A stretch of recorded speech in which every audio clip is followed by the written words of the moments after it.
హాస్టల్కి వెళ్తే మరి మా పరిస్థితి ఏంటమ్ము? మమ్మల్ని ఎవరు చూసుకుంటారు? నువ్వెప్పటి నుంచో కొడైకెనాల్ స్కూల్లో చదువుకోవాలి అనుకుంటున్నావు కదా. నీ ఫ్రెండ్స్ అంతా అక్కడే ఉన్నారు, నువ్వు అక్కడికే వెళ్ళు. నువ్వు హాస్టల్కి వెళ్తావు, అంజు కొడైకెనాల్ వెళ్తుంది, మరి మేమెక్కడికి వెళ్ళాలమ్ము?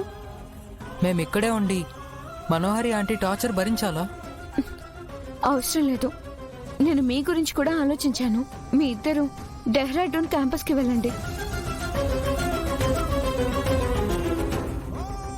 అదేంటి,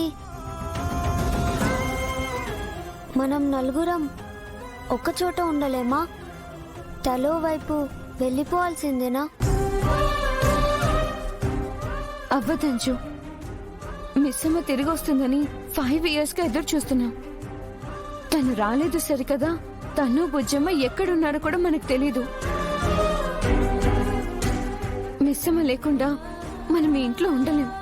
అందరం కలిసి ఒకే చోట చదువుకునే పరిస్థితి కూడా లేదు. మనం ఎక్కడున్నా 2 రోజులకు ఒకసారి ఫోన్లో మాట్లాడుకుందాం. అప్పుడప్పుడు ఇంటికి వచ్చి డాడీని చూసేద్దాం. ఇలాంటి సిచ్యువేషన్ వస్తుందని అస్సలు అనుకోలేదమ్ము. అమ్ముంటే అసలు ఇలా జరిగేదే కాదు. మిస్ అమ్ముండుంటే ఇలా జరగనిచ్చేదే కాదు. అవునమ్ము, చాలా బాధగా ఉంది.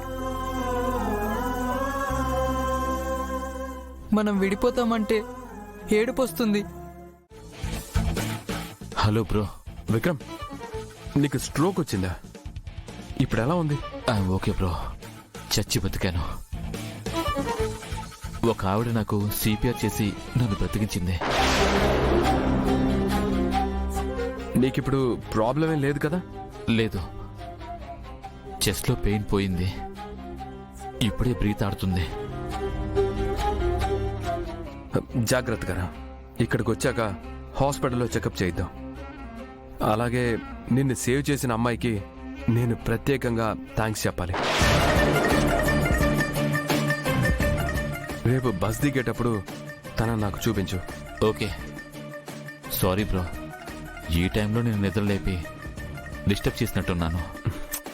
It's okay, no problem. Okay, good night. Okay.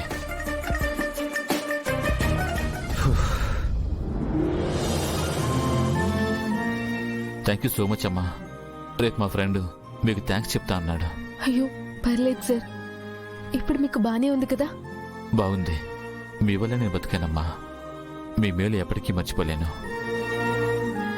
Uncle, నేను చెప్పాను కదా మీకేం కాదని.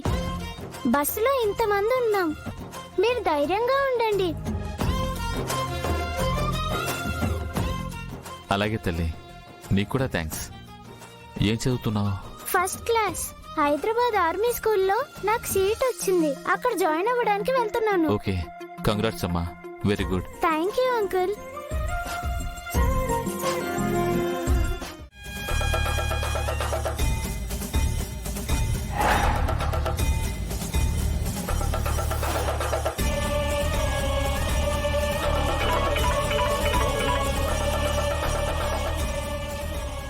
Good morning madam. Good morning Raju గారు. బాగీ వాళ్ళను పికప్ చేసుకున్నారా? ఇంకా బస్ రాలేదు మేడం, బస్ స్టాప్ లోనే వెయిట్ చేస్తున్నాను. సరే రాజు గారు, వాళ్ళు రాగానే జాగ్రత్తగా ఆశ్రమానికి తీసుకెళ్ళండి. అలాగే మేడం. రాజుగారు, ఇంకో విషయం. బిడ్డను తీసుకొని బాగీ అక్కడికి రావడానికి చాలా సంకోచించింది. నేను ఎంతగానో నచ్చజెప్పి పంపించాను. మీరు వాళ్ళను చాలా జాగ్రత్తగా చూసుకోవాలి. మీరు మళ్ళీ చెప్పాలా మేడం? అది నా బాధ్యత. బాగీ మేడం గారు లేకపోతే మన ఆశ్రమమే లేదు. దేవుడి శాపమో విధి వక్రించిందో గాని ఆ దంపతులు 5 ఏళ్లుగా విడిపోయారు. మళ్లీ దగ్గరవడానికి ఇంకో 2 ఏళ్లు పడుతుంది. అప్పటి వరకు బాగీని, ఆ పాపని మనమే కాపాడాలి. అలాగే మేడం, వాళ్ళకి ఏ లోటు లేకుండా నేను చూసుకుంటాను. విడిపోయిన దంపతుల్ని కలపడానికి ఆ దేవుడు బాగీ మేడంని ఇక్కడికి పంపిస్తున్నాడేమో మేడం. సరే రాజుగారు, వాళ్ళొచ్చాక మీరు ఆశ్రమానికి వెళ్ళాక నాకు ఫోన్ చేయండి. అలాగే మేడం.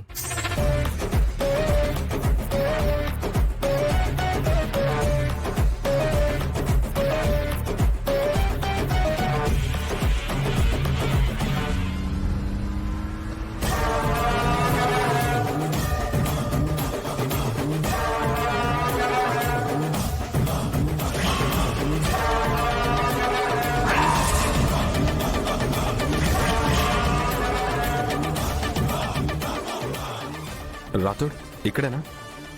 అవును సార్, బస్సు ఇక్కడికే వస్తుందని చెప్పారు.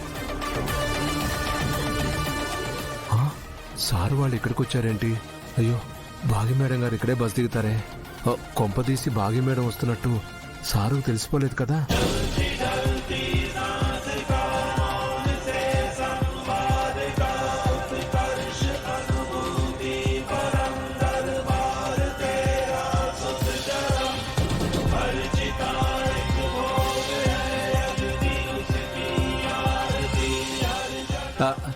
నమస్తే సార్. మీరు రాజుగారు సార్.